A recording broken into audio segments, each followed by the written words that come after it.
Hello, it's Kate here from Avant Group, here to give you a bit of an update on a brand new program that's been announced. It's called the Victorian Infrastructure R&D Fund.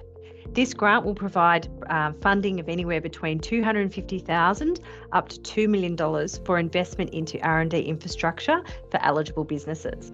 In order to apply, you must have a minimum of 20 staff or $1.5 million of turnover. The government will accept applications from businesses outside of this. However, this is a very competitive grant, so you would need to demonstrate a very strong project alignment in order to get funding if you don't fit between that standard merit criteria.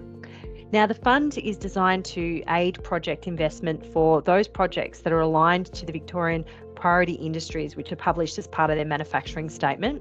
These industries include new energy technologies, which incorporates wind, hydrogen, solar and batteries; health technologies, which includes medtech, biotech, pharma and consumer healthcare; food and manufacturing and agriculture; defence, aerospace and space; as well as digital and advanced technologies, including advanced materials, robotics, AI, being artificial intelligence, 3D printing and quantum technologies. Now, this fund is designed to complement the Australian government or the federal government's R&D tax incentive. It's not designed to replace it. So typically that means if something's not covered under the R&D tax incentive, then you can have it funded under this infrastructure fund. So an example of that may be under R&D tax incentive, building works are specifically excluded, whereas under this fund, if say you needed a new clean room investment or a temperature controlled room for R&D testing, that would be a perfect example of a project that's aligned to this particular program. Businesses that don't fit the eligibility criteria, as I mentioned, can actually apply. However, you've got to have a very strong business case as to why you should receive funding under it. The grant is currently open. It's in a two-phase process for application. The first stage is an expression of interest, which is closing on the 18th of August.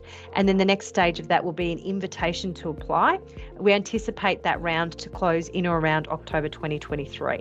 Now, as with all these competitive grants, you cannot start your project until you've received a grant notification and agreement from the government. So that means that realistically, you should be thinking about projects that would be kicking off in the new year. So in January or February 2024, that's when these projects should be starting under this particular fund. As mentioned, it's open, it's closing fairly soon. So if you do have any questions, feel free to reach out to me or the team. We'd be more than happy to help. And we look forward to working with a lot of our clients and assisting them in getting funding under this really exciting initiative. Cheers.